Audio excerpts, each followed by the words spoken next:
오늘은 제가 여러분들에게 조금 어려운 설교를 하겠습니다. 그래서 설교가 좀 어렵더라도 여러분들 좀 잘 소화도 하시고, 또 이런 어려운 설교들을 통해서 한 번쯤은 이렇게 내가 하는 신앙생활에 대한 깊은 반성도 해보는 그런 귀한 시간이 되기를 바랍니다. 수년 전에 읽었던 동화의 이야기입니다. 매우 서로 친하게 지내는 이웃이 있었는데 서로 조그만 오해를 하기 시작해가지고 불신이 쌓이기 시작해요. 서로가 믿지 않게 됩니다. 이웃집 아내가 자기 남편을 공개적인 장소에서 험담을 넣어 놀았다, 이 말을 듣고 화가 났습니다. 그래서 공개적인 자리에서 왜 당신은 내 남편을 뒤에서 음매하고 다니느냐, 아주 면박을 주고 공개적으로 망신을 주었습니다. 그랬더니 수모를 당한 여자가 남편이 이 반전의 기회를 노리다가 저 사람 도둑놈이다, 자전거 도둑놈이다, 자전거 도둑놈이라고 모함을 하고 다닙니다.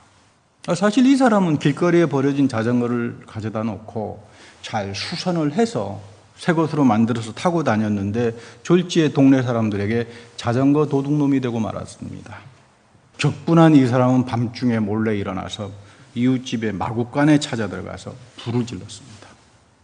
근데 마침 이 바람이 세게 부는 바람에 이 불이 자기 집까지 넘겨붙어서 자기 집도 몽땅 타버리고 말았습니다. 그때야 이 두 사람이 이거 내가 참 어리석은 멍청한 짓을 했구나, 그렇게 해서 화해를 했는데 여전히 앙금이 남아 있어요. 그래도 저 인간은 내가 믿을 존재가 못돼, 그렇고 말고 또 뒤에 돌아다니면서 분명히 나에 대해서 해코지하고 정죄하고 못된 말을 퍼뜨리고 다닐 거야. 늘 이제 마음에 불안이 있습니다. 조심해야 돼. 겉으로 화해는 했지만. 근데 나이 드신 아버지가 이 아들의 모습을 보고는 불러다가 이런 말을 합니다. 얘야, 너가 용서하지 못하면 너의 삶은 지옥이 되고 만다. 용서를 못하면 잊어버리기라도 해라. 잊어버리기라도 해라. 그렇지 않으면 너는 스스로 너의 삶을 지옥으로 만드는 것밖에 안 된다. 용서라고 하는 게 뭘까? 우리 용서라는 말을 많이 씁니다. 쉽게 쓰죠. 용서. 비젠탈이라고 하는 분이 있습니다. 이분은 유대인 랍비였고 저명한 철학자입니다. 히틀러 당시에 포로수 용소에 끌려갔습니다. 죽을 고생을 했습니다. 하루는 포로소의 독일군 장교가 자기를 부릅니다. 면담하고 싶습니다. 당신이 유대교회 랍비니까, 그리고 저명한 사상가고 철학자니까 내가 당신에게 고해성사를 하겠다, 고백을 하겠다. 나는 이제 죽을 병에 걸렸다. 마지막 죽을 때 내가 평화롭게 죽고 싶은데 나에게 걸리는 게 하나 있다. 이 찌름과 걸림 때문에 내가 죽어도 평화롭게 죽을 수가 없다. 우크라이나에서 어린아이들, 여자들, 그 죄 없는 유대인들 몇만 명을 총으로 쏴 죽일 때 나도 거기에 가담해서 총으로 사살을 한, 그게 지금까지도 내 기억에 남아서 내가 이 죽음 마지막 앞에 평화를 찾을 수가 없다. 그러니 당신의 기도를 받고 당신들이 믿는 유대인들의 하나님으로부터 용서를 받았으면 한다. 이 비젠탈이라고 하는 사람은 큰 고민에 빠졌습니다. 당신이 나에게 개인적으로 잘못했다면 내가 용서할 수 있을 거다.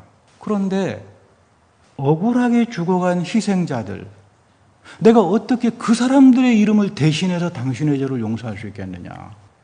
내 개인은 당신을 언제든지 용서할 수 있지만 당신으로 인해서 죽어갔던 어린아이들, 임산부들, 그 수많은 여자들, 우크라이나에서 몇만 명이 떼죽음을 당했던 그 사람을 내가 어떻게 그 사람들 이름으로 대신해서 당신을 용서한다는 건 이건 큰 죄악이다, 나에게도. 그렇게 해서 거절했습니다. 독일군 장교는 병으로 신음하다가 죽었습니다. 이 일이 있고 난 다음 이 비젠탈이라고 하는 이분은 평생 마음에 걸렸습니다. 이 부분이. 자기도 종교인인데요. 그 마음이 편하지 않을 거 아닙니까?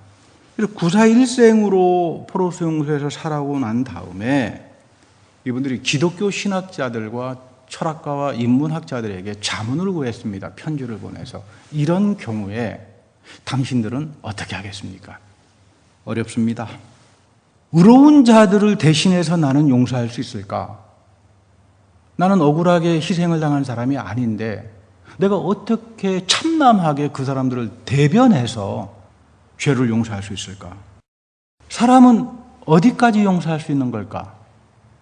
아니, 어디까지 용서해야 되나? 이 질문입니다. 이 비전탈의 공개 편지는 아주 60년대에 유명했던, 그리고 아직도 우리들의 머리를 아프게 하는 질문입니다. 그래서 오늘 설교가 어렵습니다. 우리는 하나님이 사랑하니까 다 용서하면 끝난다, 이렇게 생각합니다. 그런데 꼼꼼히 들어가 보면 이런 말을 가장 사랑하는 사람들은 범죄자요, 가해자들입니다. 일본 사람들에게 너의 조상들이 대한민국을 식민 지배하고 수많은 사람을 죽인 건 다 하나님의 섭리야, 다 하나님의 뜻이야. 너희들 때문에 우리가 근대화로 발전할 수 있었어. 그러니까 너희들 죄책의식 가질 필요 없어. 다 하나님의 섭리야. 이렇게 말하는 사람들은 하나님을 역사의 범죄자로 만들어버리는 자들입니다. 이 사람들은 하나님의 사랑이라고 하는 이름 하나 가지고 자기 멋대로 합니다. 베드로 후서에서는 이런 자들을 가리켜서 발람주의자라고 부릅니다. 발람주의자들 교회에 들어오지 못하게 하라. 이들은 적그리스도의 사람들이다, 이 말이죠. 너 마음대로 살아. 하나님은 다 용서야. 발람주의자들에게는 찾아보기가 어려운 게 회개란 말입니다. 회개는 아픕니다. 입으로 하는 게 회개가 아닙니다. 씁니다. 회개에 합당한 삶을 살아야 합니다. 이런 죄의 심각함을 찾아보기도 어렵고, 하나님은 의로우신 분이고 심판하시는 분이라고 하는 하나님의 공의로움, 하나님의 정의도 발람주의자들에게는 다 사라지고 맙니다. 아우슈비츠를 경험하고 난 다음에 60년대, 41년도에, 42년도에 홀로코스트를 경험하고 난 다음에 우리는 역사에서 활동하시는 하나님을, 하나님이 역사를 이끌어간다고 말할 수 있을까? 이게 굉장히 중요한 신학의 문제이기도 합니다. 뭐 하나님이 악인들을 통해 가지고 다 역사했으니까 그들이 지은 죄는 없을 거 아닙니까? 그러면 성경에서 말하는 용서는 뭘까? 하나님이 용서하시는 분이라고 하는 것을 구체적으로 뭘 의미하는가? 그것은 하나님의 용서는 여러분들만이 압니다. 왜? 여러분들은 죄를 회개해 본 사람이기 때문입니다. 죄를 회개해 보지 않은 사람들, 죄의 심각한 현실을 가지고 야복의 나루터에서 야곱처럼 씨름을 해보지 않은 사람들은 하나님의 용서가 뭔지 모릅니다. 그거 다 거짓말입니다. 용서는 하나님과 나와의 관계에서 시작합니다. 이웃과 이웃의 관계에서 시작하지 않습니다. 오늘 이사야서 6장에 보면 이사야의 탄식과 회개가 나오죠. 우시야 왕이 죽을 때였습니다. 그는 우시야 왕의 먼 친척이었고 귀족입니다. 이사야는. 그가 죽자 그의 권력도 사라졌습니다. 그 왕이 살아있을 때 성전을 자주 들락날락 거렸겠지만 그때는 하나님이 안 들어왔어요. 하나님이 성전에서 안 보였습니다. 자기가 믿는 세상 권력이 있는데요.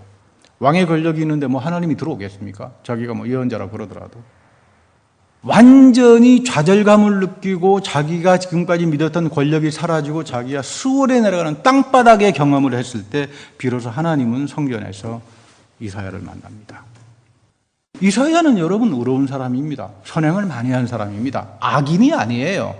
죄악을 범한 범죄자가 아닙니다. 그런데 이사야가 이 하나님의 임재 앞에서 부르짖었던 소리는 재앙이 나에게 닥치게 됐다. 나는 죽는구나. 거룩하신 하나님 앞에서 내가 죽게 되었구나. 나는 입술이 부정했다. 이스라엘 사람들에게는 그 입술은 그 사람의 영혼이라고 그러거든요.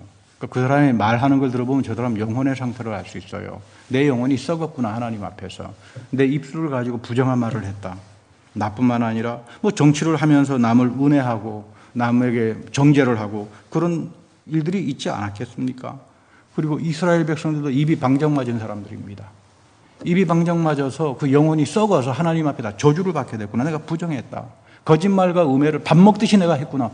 이거 지금 이사야가 이 하나님을 만나는 순간 치고 올라오는 거예요. 회개는 우리가 안 합니다. 여러분, 회개는 우리가 못 합니다. 하나님 앞에 섰을 때 하나님이 우리를 고발할 때 그때야 비로소 회개가 되는 거지. 여러분, 회개해 보십시오. 회개 절대로 못 합니다. 그래서 회개는 은혜라고 말하는 겁니다. 회개는 은혜입니다. 이런 입술이 부정한 자가 만군의 하나님을 배웠다. 이건 죽음과 심판을 의미하죠.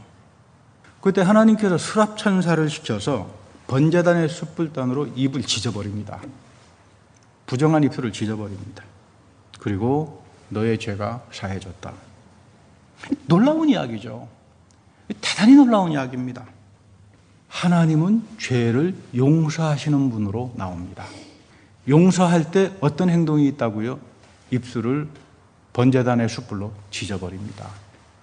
하나님의 용서에는 정당한 심판이 같이 온다 그 말이에요. 용서는 하나님의 성품입니다. 자기 입술로 수많은 죄악을 범했다는 것을 하나님 앞에서 깨닫고 부끄러움을 느꼈던 이사야에게 이 용서의 은혜가 체험되는 겁니다. 이사야의 차원을 가보지 못한 사람들은 하나님의 용서가 뭔지 모릅니다. 미사역으로 떠들고 끝나겠죠. 자신의 죄에 대한 진지함이 없는 사람들은 하나님이 용서하시는 분이라고 하는 걸 알 수가 없습니다. 예수님께서 원수를 사랑하라. 이 말은 성경으로 풀면은 원수를 용서하라 그 말입니다. 원수를 사랑하는 사람 여러분 존재하지 않습니다. 어떤 분은 사랑의 원자탄이라고 해가지고 추앙을 합니다. 자기 아들 공산당이 죽였는데 공산당원을 자기 아들로 삼아가지고 봐라 유명한 별명이 사랑의 원자탄이다. 저는 이런 사랑의 원자탄이라고 하는 분 앞에 무슨 토를 달 이유도 없고 시비를 걸 필요도 없습니다. 저는 놀랍습니다. 저는 그만큼 못하는 사람이니까. 그러나 기독교 신앙은 절대로 사람의 행위를 미워하지 않습니다. 성경 66권을 보아도 아무도 미워하지 않습니다. 사람에 대해서. 사람을 미워한다면 그건 우상숭배자들이고 그거는 성경하고는 전혀 상관없는 사람들입니다.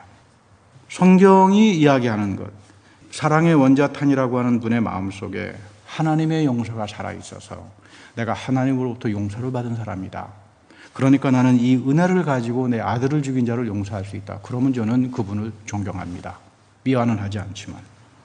용서는 절대로 수동적인 것이 아닙니다. 내가 하나님으로부터 용서받았다. 끝. 이런 말은 성경에 없습니다. 내가 용서받았다가 끝나는 것이 아니라 나의 본래적인 모습을 보고 나는 전혀 구원을 받을 수 있는 사람이 아니로구나. 나는 하나님 앞에 전혀 내 이 부정한 입술을 가지고 기도도 할 수 없는 사람이었구나. 이런 좌절을 가져본 사람들이, 자신의 어리석음과 허물을 가져본 사람들이 하나님 말씀에 대한 진리를 추구하기 시작합니다.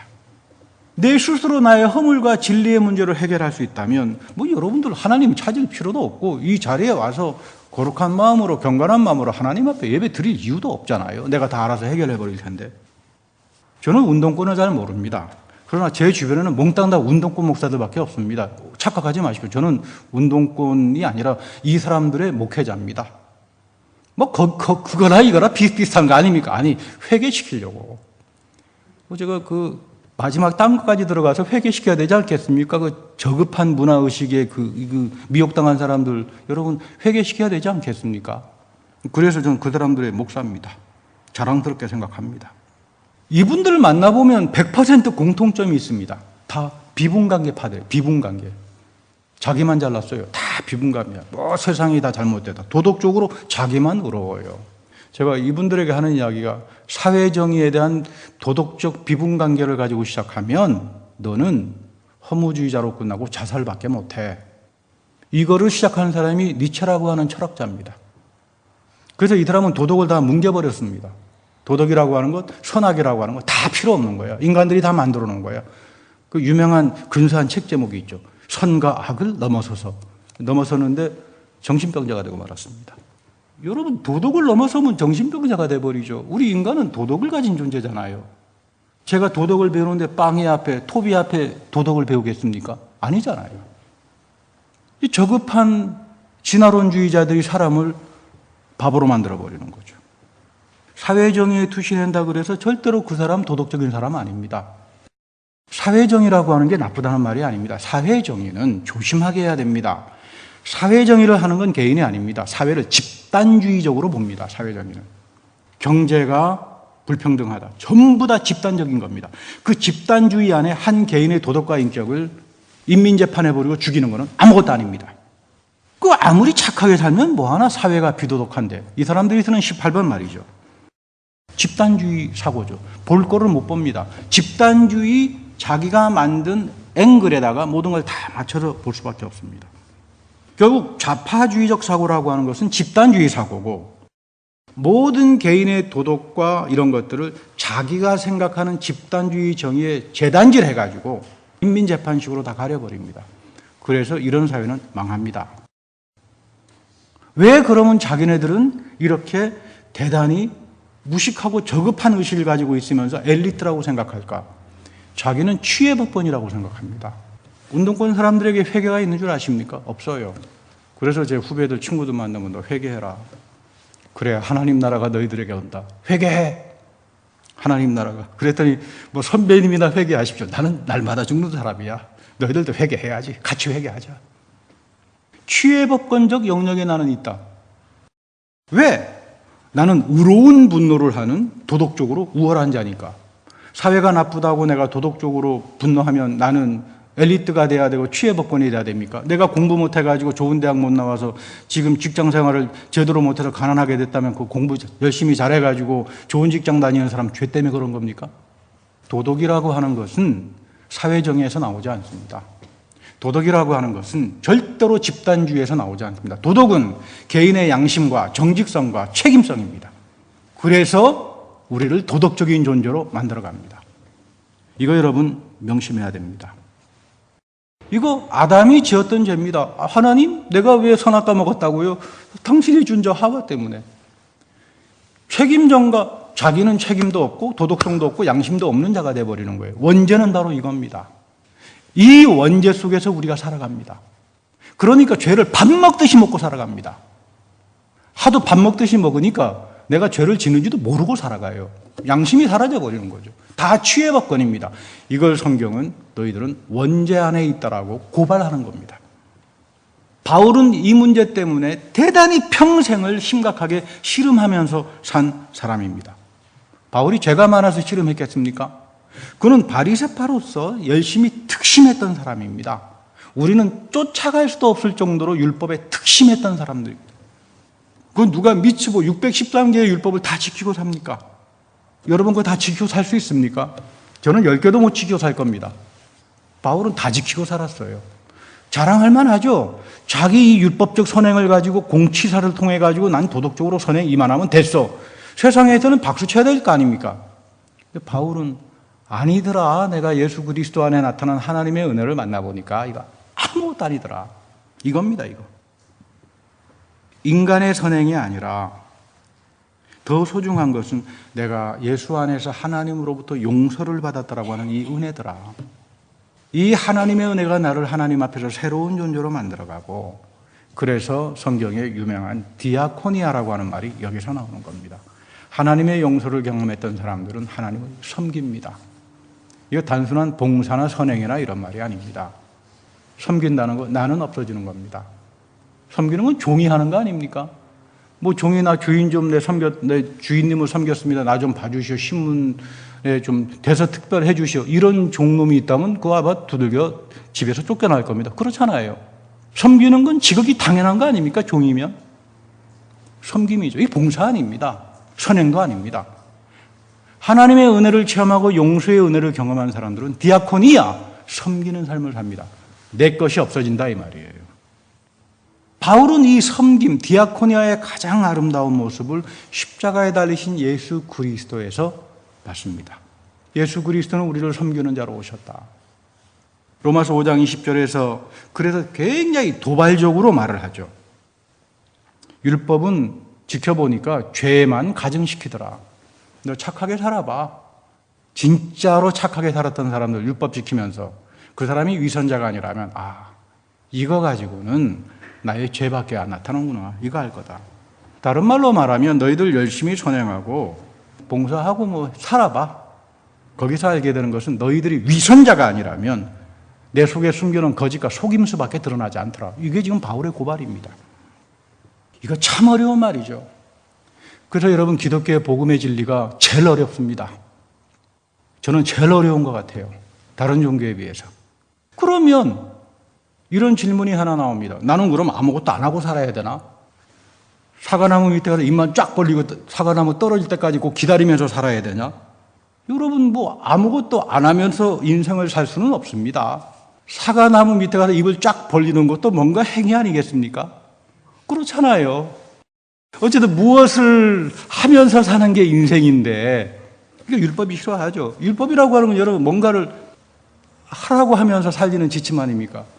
그래서 나 바울은 율법 안에서 다 지키고 살았는데 죄밖에 못 봤다. 내 자신을 보았다 이 말이에요. 내 자신을 보았다. 이게 이사야의 고백이에요. 같은 고백입니다. 완전한 사람 없더라. 완전해지려고 율법 지켰는데 알고 보니까 내가 형편없는 존재라고 하는 것만 알았다. 우리를 살려내는 것은 그리스도의 십자가에 나타난 하나님의 의로운 행동밖에 없다. 이것이 용서입니다. 그러면 의로우신 하나님은 왜 죄 없는 예수님을 십자가에서 죽게까지 해야 되는가? 무능해서 그런가? 아니 로마 병사나 타락한 제사장들 당장 즉석에서 심판해야 되지 않나? 예수님은 의로운 자로서 죄 없이 희생을 당하신 분입니다. 골고다가 최초의 아우슈비츠죠. 죄를 용서하고 이기는 건 하나님의 용서의 은혜밖에 없다는 이야기예요. 인간 예수가 죽었다면 나하고 상관없죠. 30대 청년인 팔레스티나 유대인 청년이 죽은 거하고 나하고 무슨 상관이 있습니까? 하나님이 죽었어요, 십자가에서. 그래서 속죄가 되고 용서가 되는 겁니다. 이 엄청난 심판을 하나님이 스스로 자기를 심판하는 겁니다. 하나님이 나를 심판하기 전에 하나님이 스스로를 심판합니다, 십자가에서. 여기에서 자기 죽음을 경험하지 못한 사람들은 용서가 무언 줄 알지 못합니다. 앞서 언급했던 비젠탈, 그 시대에 39살 나이로 히틀러에게 죽임을 당한 목사입니다. 한 분이 계셨습니다. 그가 마지막 죽기 전에 일기에 이런 말을 남겼습니다. 고난받았던 하나님만이 나를 구원하고 용서한다. 그리고 교수형에 매달려서 죽었습니다. 이 사람은 내가 순교를 당했기 때문에 나의 의로움과 공적 이런 말 한마디도 하지 않았습니다. 십자가에서 흘러나온 이 하나님의 은혜만이 내가 하나님의 진리를 위해서 말하게 하고 그리고 나는 사형대로 끌려갈 수 있었지만 이제 나는 영원한 생명을 살 거다. 그 구원의 확신, 소망의 확신을 가지고 자기 생을 마감합니다. 오늘 우리가 읽었던 선한 사마리아 사람의 비유에는 이름이 없어요. 참 의미심장하죠. 이름도 없을 뿐더러 표현이 아주 잘못된 표현입니다. 선한 사마리아, 말도 안 되는 이야기죠. 그 당대의 바리새파들은 사마리아는 개돼지입니다. 개돼지. 어떻게 사마리아에서 선한 게 나올 수 있느냐? 사마리아 앞에 선함이라고 하는 말을 갖다 붙이는 게 이게 형용 모순이라고 표현하죠. 하급 인종으로 차별당하는 사람에게는 하나님의 선함이 있을 수가 없어요. 또 예수님이 지금 도전합니다. 누가복음 10장 25절에 보면 문제의 시작이 이렇게 됩니다. 율법 교사가 예수님을 찾아와서 시험해서 물었습니다. 참 고약한 사람이죠. 제일 기분 나쁜 사람이 사람 간보기에서 떠보기에서 물어보는 사람이잖아요. 예수님 간보고 떠보기에서 은숟가락 들고 와가지고요. 간보고 떠보기 해가지고 걸고 넘어지려고 하는 아주 저급한 사람이죠. 선생님, 내가 무엇해야 영생을 얻겠습니까? 다른 말로 말하면 어떻게 내가 구원을 얻습니까? 그 말입니다. 그 예수님의 대답이 그래 구원의 확신을 가지고 열심히 기도해 그러면 다 구원받아 이렇게 말했습니까? 우리하고 예수님의 대답이 전혀 다릅니다. 율법에 뭐라고 기록되어 있느냐? 그리고 너는 그거 어떻게 읽고 있느냐? 대단히 중요한 말이죠. 너 그거 어떻게 읽고 있느냐? 너 성경 지금 어떻게 읽고 있느냐? 너 멋대로 갖다 붙여놓고 너 마음대로 하나님 말씀을 만홀히 여기고 경멸하는 건 아니냐? 그래서 이 율법 학사가 배운 바는 있어서 말은 잘했던 사람입니다. 신명기 6장 5절에 쇠마로 답변합니다. 내 마음을 다하고 목숨을 다하고 내 힘을 다하고 뜻을 다하여 주 너희 하나님을 사랑하라. 그리고 난 다음에 내 이웃을 몸처럼 사랑하라. 예수님께서 맞구만. 사랑은 이웃사랑에서부터 출발 안 합니다. 성경 전체는 하나님에 대한 사랑이 다시 말하면 이웃사랑으로 가는 거지 거꾸로 이웃사랑한다 그래가지고 절대로 하나님 사랑으로 안 갑니다. 사회정의, 사회를 내가 사랑한다. 그렇게 해서 사회정의를 해서 하나님 사랑으로 절대로 못 갑니다. 그래서 사회정의는 절대로 도덕적인 존재가 되지 못한다는 말이 여기서 나오는 겁니다. 성경의 말입니다. 사회정의가 나쁘다는 말이 아닙니다. 사회정의를 하려면 우리는 철저하게 하나님 말씀에 신뢰하고 하나님을 사랑하고 그 말씀대로 살아야만 히틀러에게도 저항할 수 있고 죽으면서까지도 우리는 이 하나님에 대한 믿음과 신뢰를 가지고 몸의 부활을 믿고 구원의 삶으로 갈 수 있다는 그런 이야기입니다. 근데 뭐 이 정도로 했으면 참 좋았는데 이 표현해 보면 또 그 말을 예수님이 칭찬하니까 좋아가지고 과시하고 싶어가지고요. 또 물어봐요. 그냥 이 정도에서 끝냈으면 참 좋을 뻔했는데 그 다음 읽어보면 그 다음부터가 사단이 납니다. 이 율법학자가 자기를 과시하고 싶어서. 그럼 누가 옳고 누가 그런 사람입니까? 나의 이웃이 누구지요? 여기서부터 여러분 일이 복잡해져 버립니다. 나의 이웃이 누구지요? 그냥 이 정도에서 끝냈으면 좋을 뻔했는데 그 예수님 앞에 잘못 걸린 거죠. 내 이웃이 누굽니까? 그러니까 그 이웃이 누구나가 아니라 선한 사마리아가 하나님으로부터 복을 받은 사람이다. 폭발적인 대답을 열받는 거죠. 지독한 인종차별주의자들이 유대인인데 여리고로 내려가다가 여러분 예루살렘에서 여리고에는 이 제사장들하고 율법학자들의 집이 많았습니다. 뒷길로 해가지고 쭉 걸어가는 아주 그래서 여리고는 종교인들, 제사장들, 율법학자들이 모여 살았던 동네입니다. 그러니까 레위도 그냥 지나갔고 제사장도 그냥 지나갔는데 예수님의 질문이 강도 맞는 사람의 이웃이 누구냐? 선한 사마리아의 포커스가 있는 게 아니라 강도 만난 사람의 이웃이 누구냐 이겁니다. 지금 우리 삶 속에서 누가 지금 강도를 만났나? 누가 강도를 만나고 살아가고 있느냐? 그 사람을 향해서 누가 지금 그 연대를 하느냐? 그 나중에 대답이 율법학자가 차마 이 말을 할 수 없어서 사마리아인이라고 자기 입에서 떨어지지 않으니까 얼버무리는 게 자비를 베푼 사람입니다. 우회적으로 말하고 스토리는 끝납니다. 예수님께서 뭐라고 합니까? 너도 가서 이와 같이 해. 다른 거 필요 없어. 너 구원받고 싶어? 너 영원한 생명을 살고 싶어? 너도 그렇게 살면 되는 거예요. 만약에 예루살렘에서 여리고가 아니라 어디 예루살렘에서 저작거리로 가다가 이런 일을 당했다면 사람들이 많잖아요. 복잡복잡거리고 이 선행을 드러낼 수 있고 그랬다면 레위나 제사장들이 아마 신문사나 텔레비전 불러오라고 그러고 적극적으로 선행했을 겁니다. 우리 이런 사람이야. 이게 이 사람들이 생각했던 아주 저급하기 짝이 없는 선행과 봉사였습니다. 사도 바울이 그거에 엑스표해버리는 겁니다. 너 그걸로 못 간다 이 말이에요. 예수님의 선행과 봉사는 이런 게 아닙니다. 오늘 이 본문에서 가장 중요한 것은 우리는 사마리아 같은 사람들이다. 예수 그리스도 안에서 우리는 이방인으로서 그리스도의 복음에 영접된 사람들입니다. 우리는 유대인이 아닙니다. 사마리아 같은 이방인의 사람들입니다. 그러나 예수 그리스도의 복음 속에서 흘러나오는 이 은혜가 바로 정의고 이것이 도덕이고 여기에서 용서를 체험하는 사람들은 나는 새로운 사람으로 살아가게 될 겁니다. 진정으로 섬기는 사람으로 살아가게 될 겁니다. 저는 이런 사람들이 이런 정신을 가진 복음의 정신을 가진 기독교인들이 좀 나와서 정치계에서도 경제계에서도 문화계에서도 사회계에서도 좀 활동을 했으면 좋겠어요. 그래야 세상이 좀 나아집니다. 그 전에 우리 생명말씀교회 여러 성도님부터 그리고 제 개인부터 우리는 다 사마리아 같은 사람들이다. 그리고 이 마음을 가진 사람들에게 흘러나오는 하나님의 용서가 나를 새로운 존재로 진정 섬기는 자로 여기에 생명이 있고 구원이 있고 형통함이 있는 겁니다. 이런 복된 삶이 되기를 축복합니다. 다 같이 기도하겠습니다.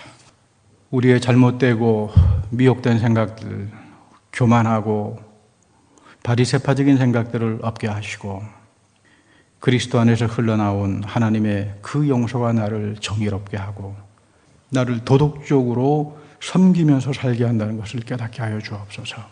내가 주님 앞에서 나의 것은 아무것도 없으며 나는 주님 앞에서 베풀어 주시는 날마다의 죽음을 살아가면서 하나님의 귀한 것으로 하나님의 거룩한 것으로 하나님의 공의로운 것으로 내 삶을 채워주십시오.